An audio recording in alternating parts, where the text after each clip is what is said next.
అందరికీ నమస్కారం. ఈరోజు మనమైతే టమాటా రైస్ చేసుకుందామండి. ఇది లంచ్ రెసిపీ అనమాట. ఎప్పుడైనా టైం లేనప్పుడు కర్రీస్ చేయటం ఇష్టం లేనప్పుడు కొంచెం స్పైసీగా తినాలనుకున్నప్పుడు మనం ఇలాంటి టమాటా రైస్ చేసుకోవచ్చు. పిల్లలకైతే చాలా చాలా ఇష్టం అనమాట. ఇదైతే fried rice, flavoured rice, biryani rice లాగానే ఉంటుంది.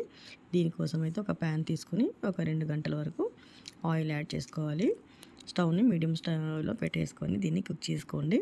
ముందుగా ఆయిల్ హీట్ ఎక్కిన తర్వాత పచ్చిమిర్చిని పొడుగ్గా కట్ చేసి మళ్ళీ అడ్డంగా కట్ చేసుకొని యాడ్ చేసుకోండి. ఒక 4 పచ్చిమిర్చి వేసేసుకొని 1 నిమిషం పాటు ఫ్రై చేసుకోండి.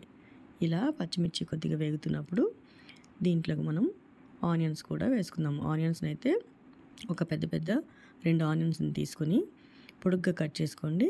తర్వాత ఒక గుప్పెడు కరివేపాకు కూడా వేసుకొని 1 నిమిషం పాటు మళ్ళీ ఫ్రై చేసుకోండి. ఆనియన్ కొద్దిగా ఫ్రై అయితే సరిపోతుంది. ఆనియన్ కూడా మంచిగా ఫ్రై చేసుకున్న తర్వాత మీకు ఈ టమాటో రైస్లోకి టమాటోస్ కావాలి. ఒక పెద్ద పెద్ద టమాటోలు 4 తీసుకోండి. పండినవి తీసుకోండి. పండిన టమాటోల్ని శుభ్రంగా కడిగి ముచ్చులు ఉంటే చివర్లు కట్ చేసుకొని దాన్ని మిక్సీలో వేసుకొని గ్రైండ్ చేసి పక్కన పెట్టుకోండి. ఇప్పుడు దీంట్లోకి మసాలా యాడ్ చేసుకోవాలి. మనం బిర్యానీలోకి ఎలా అయితే మసాలా యాడ్ చేసుకుంటామో లవంగాలు, దాల్చిన చెక్క, ఒక యాలుక్క అలాంటివన్నీ, పువ్వు, అనాస పువ్వు ఇవన్నీ కూడా ఒక్కసారి మిక్సీలో వేసుకొని జస్ట్ ఒక్కసారి గ్రైండ్ చేసి బరకగా కోర్స్గా గ్రైండ్ చేసుకొని ఆ మసాలా ఈ ఆయిల్లోనే వేసేసుకొని ఫ్రై చేసుకోండి. ఎందుకంటే ఆయిల్కి మంచిగా ఆ ఫ్లేవర్ అనేది పడుతుంది. అలా లేదు మిక్సీ అవసరం లేదనుకుంటే ఒక 2 బిర్యానీ ఆకులు, ఒక 2 లవంగాలు, అలాగే దాల్చిన చెక్క అలా విడివిడిగా మీరు యాడ్ చేసుకోండి. ఇప్పుడు దీంట్లోకి ఒక స్పూను అల్లం వెల్లుల్లి పేస్ట్ని కూడా వేసి కొంచెం పచ్చివాసన పోయే వరకు ఫ్రై చేసుకోండి. అలా అల్లం వేసిన తర్వాత కొద్దిగా 1 నిమిషం అయిన తర్వాత దీంట్లోకి ఒక స్పూను పసుపు యాడ్ చేసుకోవాలి. పసుపు యాడ్ చేసుకొని మరొక నిమిషం పాటు కలుపుతూ ఉడికించుకోవాలి. దీంట్లోకి ఒక స్పూను తాలింపు గింజలు కూడా వేసుకోండి. మళ్ళీ ఒకసారి కలిపి దగ్గరుండి చక్కగా ఈ టొమాటో రైస్ చేసుకుంటే ఇది చాలా చాలా టేస్టీగా ఉంటుందన్నమాట. సో ఇప్పుడు ఆనియన్ చాలా బాగా ఫ్రై అయింది కదా. ఇలా ఫ్రై అవుతున్నప్పుడు మరొక నిమిషం పాటు స్టవ్ను మీడియం ఫ్లేమ్లో పెట్టుకొని ఫ్రై చేసుకోవాలి. ఆ తర్వాత మనము మిక్సీలో వేసి టమాటోని ప్యూరీలాగా పట్టి ఉంచాం కదా, అవి మొత్తం ఈ తాలింపులో వేసేసుకోవాలి. మీరు టమాటా ముక్కలు కట్ చేసి వేసుకోవాలనుకుంటే సన్నగా టమాటా ముక్కలు కట్ చేసి వేసి మళ్ళీ ఆ టమాటా ముక్కలు బాగా ఉడికేంత వరకు ఉంచుకోవచ్చు. లేదు ఈజీగా త్వరగా అయిపోవాలి, లంచ్ రెసిపీస్ మార్నింగ్ హడావడిలో చేసుకోవాలనుకుంటే 4, 5 టమాటాలు తీసుకొని ఇలా మిక్సీ చేసుకొని చక్కగా ఆ ప్యూరీని ఇందులో వేశారంటే ఈవెన్ ముక్కలు కూడా పంట కింద పడకుండా ఉంటాయి. చక్కగా పిల్లలు తినేస్తారనమాట. సో ఈ టమాటా ప్యూరీ వేసిన తర్వాత చక్కగా ఆయిల్ అంతా పైకి వచ్చే వరకు దీన్ని కుక్ చేసుకోవాలి. దీన్ని కలుపుతూ అడుగున పట్టకుండా చక్కగా కుక్ చేసుకోవాలి. స్టవ్ ఎప్పుడు మీడియం ఫ్లేమ్లోనే ఉంచుకోవాలి. ఇప్పుడు ఈ టమాటా ప్యూరీ వేసిన తర్వాత ఒక స్పూను నుంచి స్పూనున్నర సాల్ట్ వేసేసుకోవాలి. ఈ సాల్ట్ అయితే ఓన్లీ ఈ టమాటా ప్యూరీకి అయితే సరిపోతుంది. అలాగే ఒక స్పూను కారం కూడా వేసేసుకుందాం. ఇప్పుడు ఉప్పు, కారం వేసిన తర్వాత మరొక 2 నిమిషాల పాటు చక్కగా ఉడకనివ్వాలి. ఈ టమాటా ప్యూరీ అంతా కూడా దగ్గరికి వచ్చి ఆయిల్ అంతా సపరేట్ అయ్యే వరకు కుక్ చేసుకోవాలి.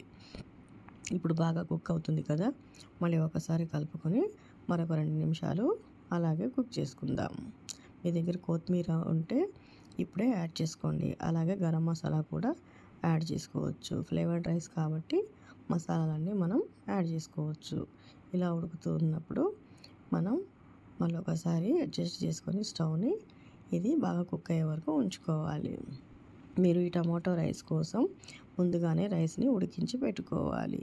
కొంతమంది అయితే ఇది కుక్కర్లో ఇలా ఈ ప్యూరీ అంతా ఉడికిన తర్వాత ఇందులోకి రైస్ తీసుకొని మరి ఒక 1 or 2 గ్లాసెస్ వాటర్ వేసుకొని కుక్కర్ మూత పెట్టి ఒక 2-3 విజిల్స్ వచ్చే వరకు ఉంచుతారు. కానీ నేను ఇక్కడ ముందుగానే రైస్ కుక్ చేసి పెట్టుకున్నాను. ఇదంతా ప్రాసెస్ అయ్యేలోపు ఆ రైస్ కూడా రెడీ అయిపోతుంది కాబట్టి. సో ఇలా ఇంకొక 2 నిమిషం పాటు ఉడికించుకున్న తర్వాత చూసుకోవాలి. ఎందుకంటే ఇది బాగా లిక్విడ్గా ఉంటే దీన్ని దగ్గర పడే వరకు ఉంచుకోవాలి. ఇంకొక నిమిషం పాటు ఉడికిన తర్వాత ఇది ఇంకా కొంచెం దగ్గరకు వచ్చి వాటర్ అంతా కూడా ఎవాపరేట్ అయిపోతుంది. ఈ టైంలోనే మనం ఉడికించిన రైస్ని ఒక ప్లేట్లోకి తీసుకొని రెడీగా పెట్టుకోవాలి. దీంట్లోకి ఇప్పుడు ఒక స్పూను గరం మసాలా పౌడర్ కూడా యాడ్ చేసుకోండి. గరం మసాలా పౌడర్ అంటే బయట నుంచి తెచ్చింది కాకుండా ఇంట్లో ప్రిపేర్ చేసుకుంటే చాలా మంచిది. ధనియాలు, కొంచెం లవంగాలు, దాల్చిన చెక్క, యాలుకలు అన్నీ వేసుకొని వేయించుకొని మిక్సీ చేసుకోవడమే. ఇప్పుడు ధనియాల పొడి అండ్ గరం మసాలా పొడి వేసిన తర్వాత మన టమాటో అనేది రెడీగా ఉంది. ఇలాంటి సమయంలోనే ఉడికించిన రైస్ తీసుకొని ఒక 2 కప్పులు లేదా 3 కప్పులు మీరు ప్యాక్ చేసే లంచ్ ప్రకారం మీరు ఈ రైస్ని తీసుకొని ఈ టమాటా ప్యూరీలోకి యాడ్ చేసుకోవాలి. ఇప్పుడు మొత్తంగా కొంచెం కొంచెం కలిపేసుకోవాలన్నమాట. సో ఎంతైతే మనం టమాటా తీసుకున్నామో అంత రైస్ సరిపడేంత రైస్ని తీసుకొని చక్కగా మొత్తం రైస్కి పట్టేలాగా మనము మిక్స్ చేసుకోవాలి. ఇప్పుడు రైస్ వేసిన తర్వాత ఈ టమాటో ప్యూరీలో ఉన్న సాల్ట్ సరిపోదు కాబట్టి ఇంకొక స్పూను సాల్ట్ యాడ్ చేసుకోవాలి. ఇలా మొత్తంగా కలిపి 1 నిమిషం పాటు స్టవ్ని లో ఫ్లేమ్లో పెట్టుకుని కుక్ చేసుకుని ఈ పైన వాటర్ అంతా కూడా ఎవాపరేట్ అయ్యి రైస్ అంతా కూడా పొడి పొడిగా అయ్యే వరకు మనము మూత పెట్టి కుక్ చేసుకోవాలి.